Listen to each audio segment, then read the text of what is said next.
Democrats, who used to be the party of the people, became the think tankocrats. I want to live in a country where our two-party system is competitive. We as Americans would benefit. The old timers have to step down. Is the Democratic Party dead? What do they need to do to get their mojo back?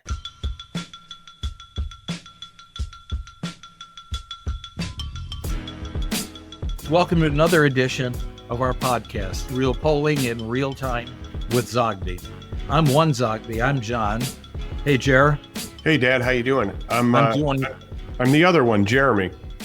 Yep. And so we're going to talk. We're going to talk in a positive direction.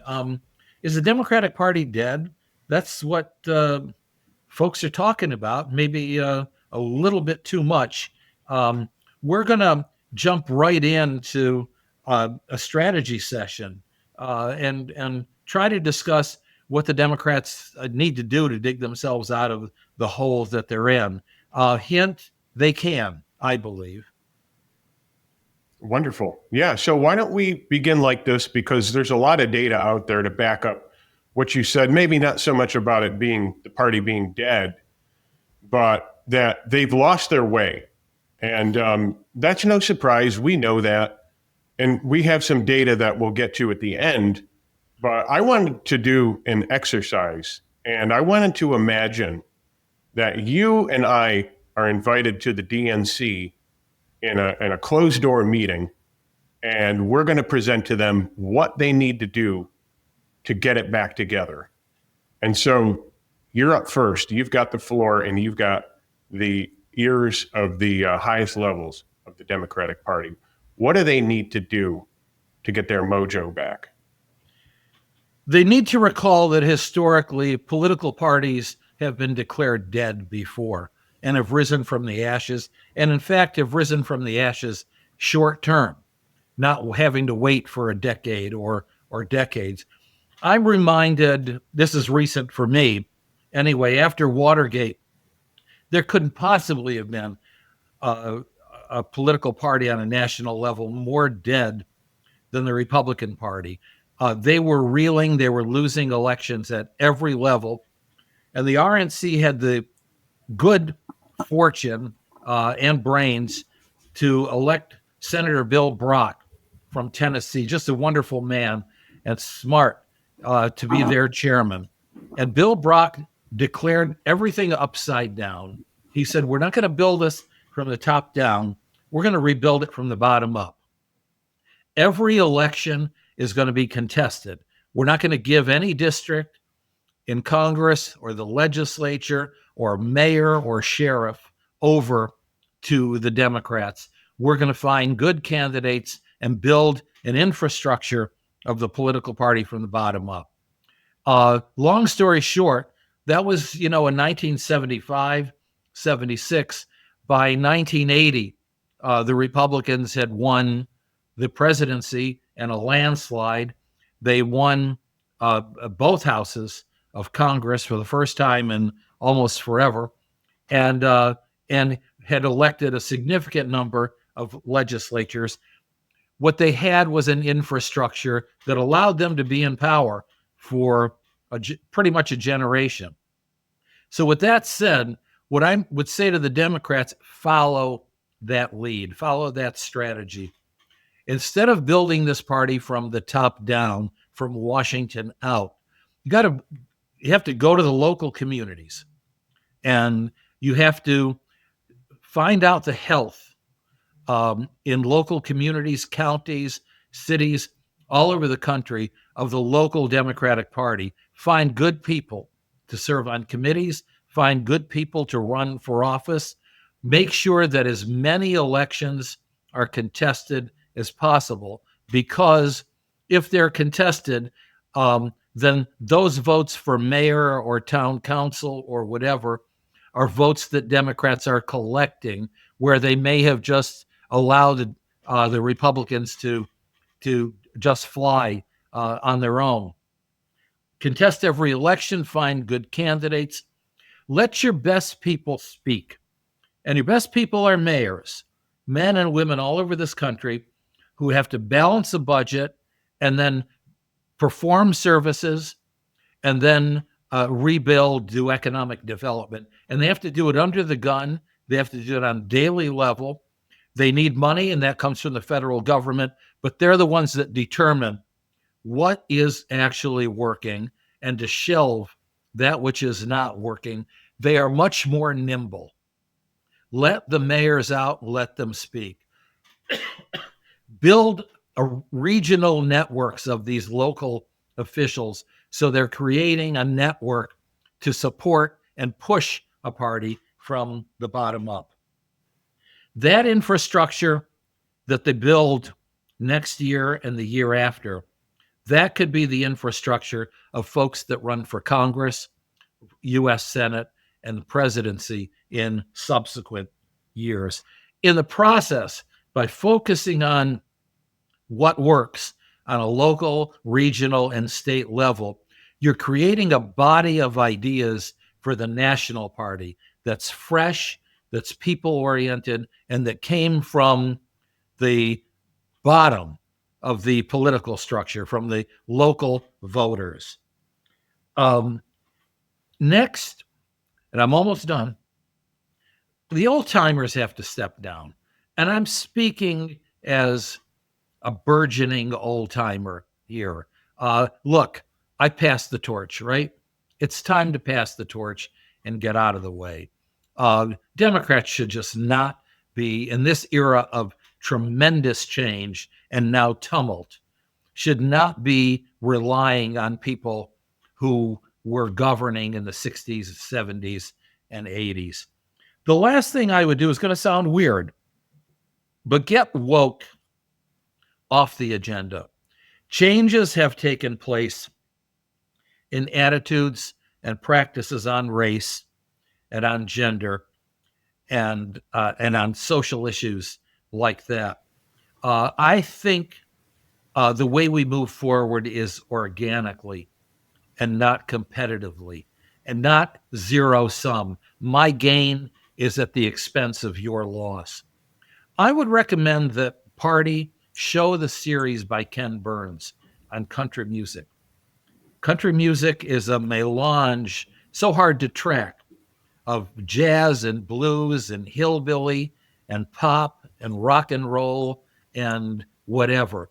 And does anybody sit down and listen to a song and say, oh, he borrowed from here and he stole from there, and if he hadn't been listening to me, maybe a few people do, but the reality is it creates beautiful music. Party has to become more organically inclined on issues of race and gender as opposed to competitively inclined.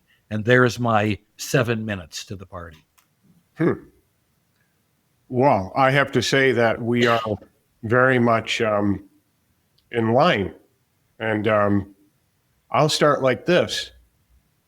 In this moment, the Democratic strategy appears that it's banking on, no doubt about it, a Democratic legend, Bernie Sanders, and his progeny, if you will, AOC. But I think that that's a dead end. I listened to a powerful speech that Bernie gave as he and AOC embark on this national tour to try to drum up support among the Democrats and rev them and get them ready for 2026. And I have to say, on its face, it was a brilliant, brilliant speech, but it was just a speech. Bernie is leading with the oligarchy, and look, all of that is true. Bernie is talking about the billionaire class and the government being of, for, and by the billionaire class, and that's true. And Bernie is talking about the tyranny at hand and the freedom of speech being quashed and squashed and people not being able to express themselves on very important issues. And all of that is true. But the problem is, Mr. Sanders, it's not believable coming from you. Because when your guy was in office, the White House were working in tandem with social media companies to quash anything that was rebelling against the administration. One of the top things was the fact that most Americans knew that there was something wrong with Joe Biden. A lot of them knew during the 2020 campaign, more knew after the first year, and even more knew by 2022. But if you dare spoke out about it, it was a conspiracy theory. And journalists were basically intimidated to go along, don't talk about that. And Bernie was one of those people who didn't talk about that. And the fact that, the Republican Party buying of and for the billionaire class, I mean, come on, it's not like the Democratic Party is the party of people with holes in their pockets. I mean, I'm talking about the leadership. We're talking about uber wealth, okay? And so it's just not believable. It's great talking points.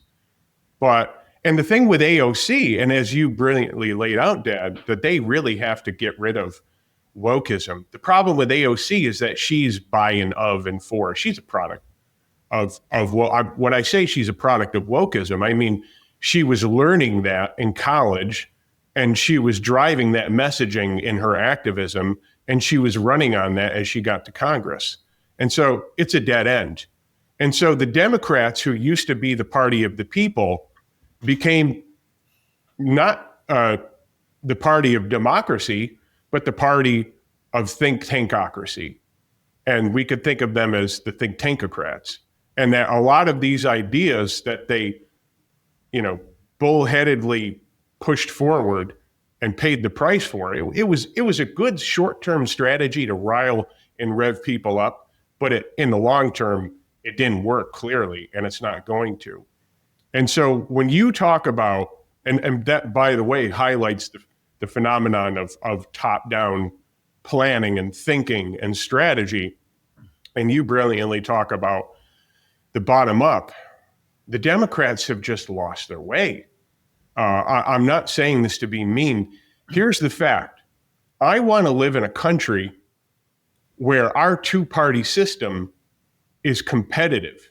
We as Americans, not as Democrats or Republicans and independents, but we as Americans would benefit if there's greater competition. And I would love nothing more than to see the Democrats resurrect their image and their substance as the party of the people, but they are not. And so, much in line with what you're saying, they need to explore the powerful archetype of the underdog. There's nothing more powerful when it comes to stories and movies than the notion of the underdog. Because most people, if they cannot relate to it, it's what they want to be near. It's what they want to be next to, because it's motivating and it's empowering. And I'm not going to go into a long thing here, but what I'm building on is the notion that the Democrats used to be lean and mean and a fighting machine, and they have lost the eye of the tiger. And you should know what that references in terms of film. I think, much in line with what you're saying, that they need to return to the issues of what an underdog would hold close to their heart.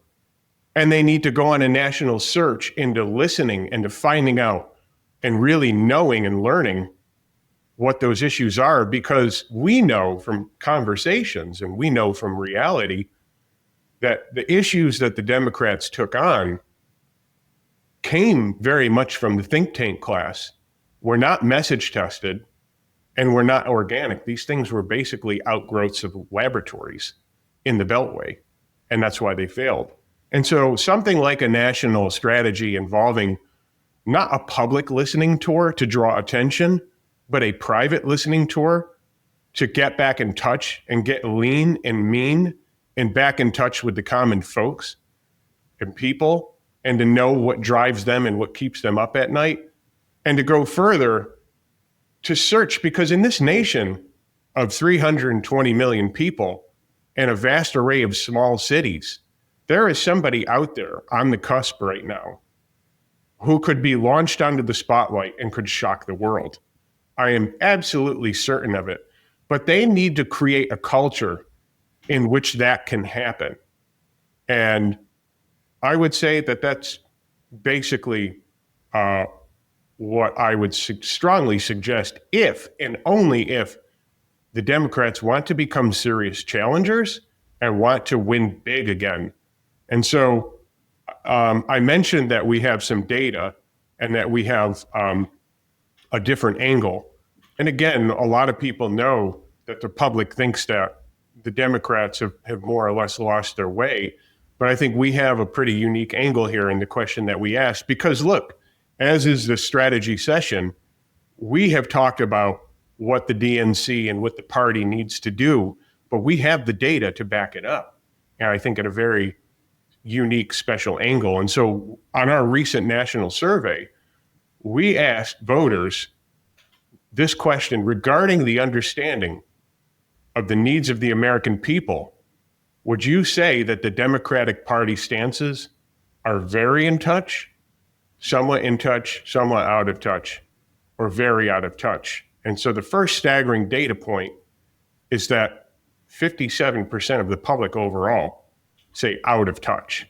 And the lion's share of that comes from a third of the public, 34%, who say very out of touch.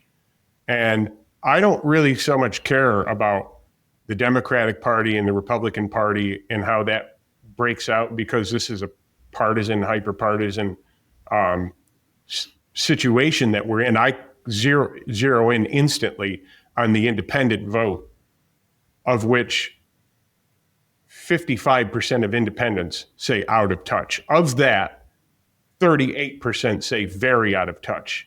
And so I've got key groups here like union voters, and that was once a bedrock, maybe still arguably a bedrock group for the Democratic Party. And almost half of union voters say their stances are out of touch. When we look at parents with young children, an incredibly important cohort or section of the electorate, it's 53% who say they're out of touch. And it's across the board, whether it's low-income voters, middle-earning income voters, or even $100,000 annual income plus. All majorities say the Democrats are out of touch. The same with the age groups, and particularly the under 30 vote, of which 48%, basically half of them, say they're out of touch. And I think we've made our case that that is undeniable. The question is, how do they move forward? And I think what we've laid out is very real and very compelling. I turn it back to you, Dad. I do too. And clearly, party has to do something because the first 100 days coming to an end, I can see where Democrats would be inclined to just lay down and let the president hang himself. But the fact of the matter is there has to be an alternative. And right now, the Democrats don't have an alternative, not anything or anyone with the national credibility. So meanwhile, while they'll continue to speak up or start to speak up more against Trump, fact of the matter is they've got to go right back to, much as I hate the term, the grassroots, and build a party up right from the bottom up. And that's really all I have to say about it. And I think the data you shared is pretty compelling. So Yeah. I'm going to sign off.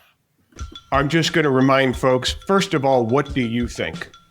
What stuck out in what we said? What did we miss? Write to us and tell us what from your vantage point, what's a sure winner that can make the Democrats a contender, a lean and mean fighting machine of a contending party. And of course, you can write to us. You could engage us on X, the handle @Zogby Strategies. You can write to my father, John at johnzogbystrategies.com, myself, Jeremy, at johnzogbystrategies.com. Please share this podcast.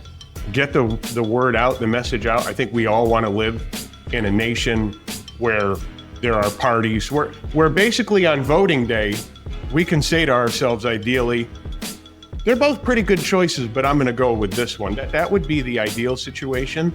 And the last thing I'll say is, if you like what you heard and you want to know more and you want to consider our services, because we have a lot to offer, please check out our website. Please reach out, johnzogbystrategies.com.